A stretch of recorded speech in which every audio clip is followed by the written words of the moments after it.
My name is Dr. Esther Agunshaki, and on this week's episode on Thriving Vocabulary, we will be considering a word that we can use in place of belch, burp, or hiccup. Now, the word is erupt, eruct, eruct. Eruct is a word gotten from a Latin verb erugo.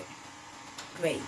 Now, what does erupt mean? Erupt simply means to burp, to belch, or to hiccup. Let's make use of this word in a simple sentence.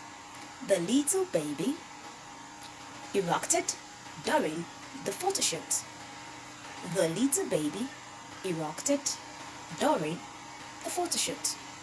So the next time you want to say someone belched or burped, you could say the word erupts. Till I come your way in the next episode, do speak right and go all out and make use of this word this week. Bye-bye.